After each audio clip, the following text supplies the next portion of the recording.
A'udzubillahi minasyaitonirrajim. Bismillahirrahmanirrahim. Alhamdulillahirabbil alamin. Wassalatu wassalamu ala asyrofil anbiya'i wal mursalin wa ala alihi washabbihi wattabi'in. Rabbi shrah li sadri wa yassir li amri wahlul 'uqdatam min lisani yafqahu qawli. Allahumma sholli ala sayyidina Muhammad wa ala ali sayyidina Muhammad. Assalamualaikum warahmatullahi wabarakatuh. Sobat Winner semuanya yang dirahmati oleh Allah Subhanahu wa taala dimanapun berada. Saya mendoakan semoga sobat winnerku semuanya selalu dalam keadaan sehat walafiat, dilimpahi rezeki yang halal, yang berkah, yang thayyib, yang manfaat. Semoga sobat winnerku semuanya yang saat ini mungkin masih terlilit amanah-amanah hutang, baik riba maupun non-riba. Semoga Allah segerakan kita semuanya terbebas dari hutang, baik itu riba maupun non-riba, dengan cara-cara Allah yang mudah. Tanpa harus menggali lubang yang baru, tanpa harus menyentuh kembali riba, tanpa harus menjual aset, tanpa harus direndahkan, dicaci maki, dikuncing, diolok-olok, dihina, diintimidasi, ditekan oleh manusia lain. Semoga sobat winnerku semuanya yang saat ini mungkin sedang menghadapi kesulitan-kesulitan hidup, semoga Allah bukakan pintu-pintu kemudahan. Dan untuk sobat winnerku semuanya yang saat ini mungkin sedang bersedih hati, semoga Allah angkat kesedihannya, Allah gantikan dengan kebahagiaan.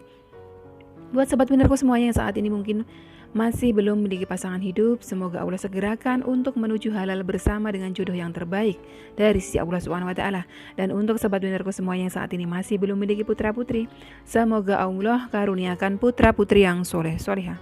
Untuk sobat winnerku semuanya yang saat ini masih berkutat dalam dosa riba, semoga Allah sentuh hatinya dengan hidayah sehingga mau berhijrah meninggalkan riba untuk selama-lamanya.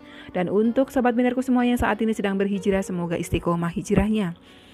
Semoga sobat winnerku semuanya saat ini mungkin memiliki hajat seperti saya, ingin berangkat haji maupun umroh. Semoga kita semuanya disegerakan Allah untuk bisa sampai ke tanah suci, menjalankan ibadah haji maupun umroh. Amin. Amin ya robbal alamin.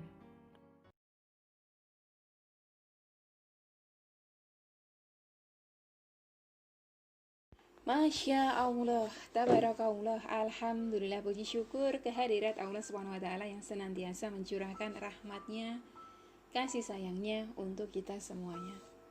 Jangan lupa untuk selalu bersyukur sobat winnerku, karena nikmatnya Allah begitu banyak, begitu luar biasa, selalu tercurah untuk kita setiap saat.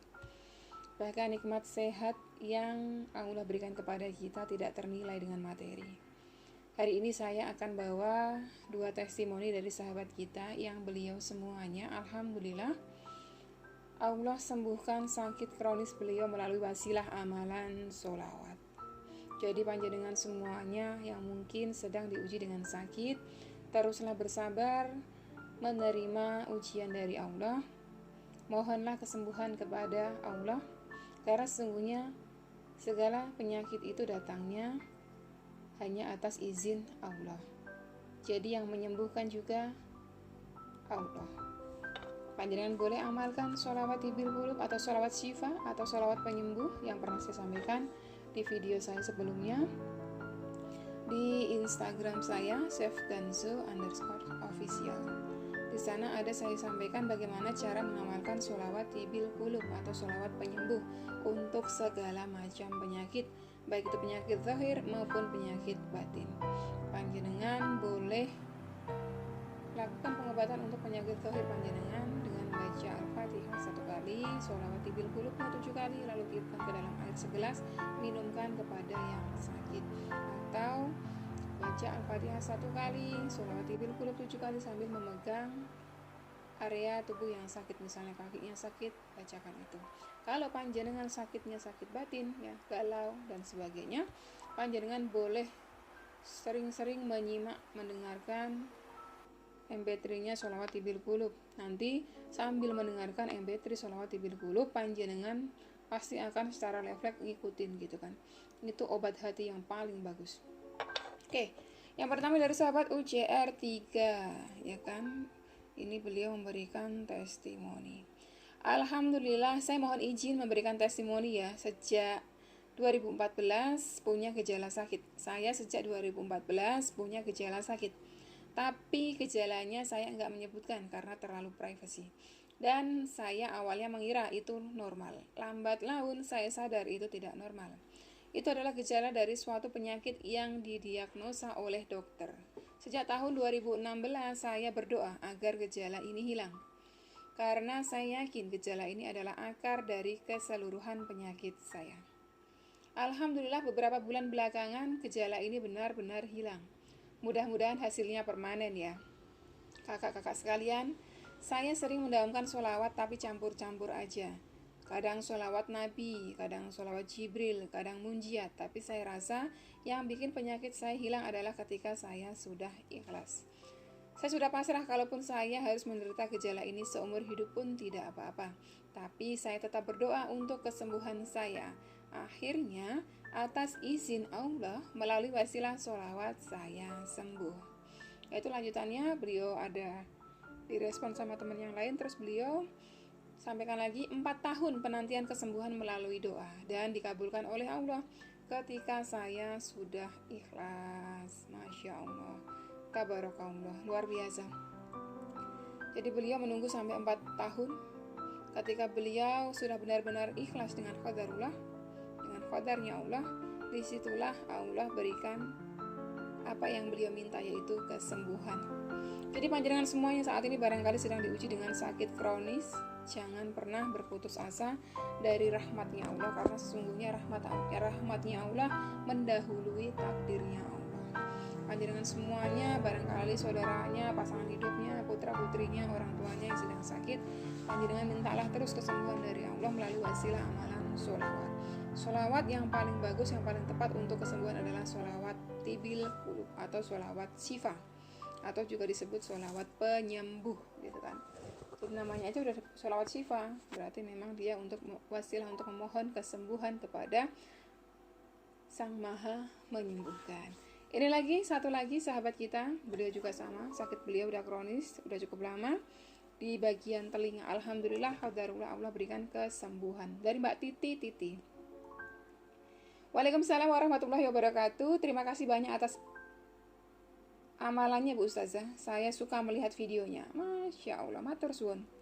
Saya mengamalkan sholawat munjiat selepas sholat fardu 11 kali, terus Jibril kadang 1000 kali, atau 2000 kali, atau 5000 kali. Nggak tentu, terus zikir yang lain. Saya mengamalkan tanggal 9 bulan 11. Belum namanya. Telinga saya sakit sampai nggak dengar suara, cuma hawar-hawar gitu aja. Kemarin tanggal 15 Desember sembuh kembali lagi, normal. Penyakit saya mungkin udah 3 tahunan loh. Subhanallah, seizin Allah saya bisa sembuh kembali. Saya punya keinginan semoga hajat saya cepat dikabulkan lagi. Amin. Terima kasih amalannya Bu Ustazah. Semoga Bu Ustazah diberikan kesehatan, panjang umur, dan keinginan Ibu Ustazah semoga tercapai cepat umroh dengan keluarga. Amin. Amin ya robbal alamin. Terima kasih banyak. Sama-sama Mbak Titi. Panjenengan berarti termasuk subscriber lama ya, karena tahu hajat saya untuk berangkat umroh dan mengumrohkan kedua orang tua saya itu adalah hajat besar saya yang sampai sekarang Allah belum ijabah. Saya yakin suatu saat berkat doa-doa panjenengan semuanya yang selalu mendoakan saya, Allah pasti akan sampaikan saya beserta kedua orang tua saya ke tanah suci untuk menjalankan ibadah umroh maupun haji, juga keluarga saya. Terima kasih doanya sama juga buat panjenengan semuanya. Teruslah bermohon kepada Allah atas apapun yang kita minta, kesembuhan, kekayaan, ketenangan hidup, ya kan? Kebahagiaan, kecukupan rizki, anak-anak yang soleh-soleha, ya kita minta kepada yang maha menguasai. Jadi panjenengan semuanya tuh jangan berputus asa dari rahmatnya Allah. Barangkali ada yang diuji sakit kronis bertahun-tahun, udah sakit, masih punya amanah hutang, ditinggalkan pasangan, ya kan, ditinggalkan keluarga, ada sampai seperti itu. Tapi itu semuanya terjadi atas izinnya Allah. Insya Allah kalau kita mau bersabar, tentunya ada hikmah di balik setiap kejadian pahit dalam hidup kita. Allah tidak akan membebani satu beban kepada satu hambanya melebihi kapasitas kemampuan hambanya, tidak akan. Allah sudah takar-takar, timbang-timbang, oh hambaku yang ini dia mampu dengan ujian sakitnya yang kronis, dengan ujian ditinggalkan pasangan hidupnya, dengan ujian dia punya banyak amanah hutang, dia kuat. Maka yakinkan dalam diri panjenengan semuanya bahwa itulah yang terbaik buat panjenengan. Panjenengan mampu melewatinya, panjenengan mampu bersabar untuk mendapatkan ridhonya Allah. Karena sesungguhnya ujian itu dibuat untuk supaya kita mengambil hikmah dan bisa naik level keimanannya kita. Karena pada prinsipnya Allah menghendaki seluruh hambanya masuk ke dalam surganya. Jadi ketika kita mendapatkan ujian, di situ adalah waktunya kita untuk panen pahala. Dengan cara apa? Dengan cara sabar menghadapi ujian tersebut. Oke sobat binarku semuanya, sampai di sini dulu video kali ini. Semoga bermanfaat buat panjenengan semuanya. Wassalamualaikum warahmatullahi wabarakatuh.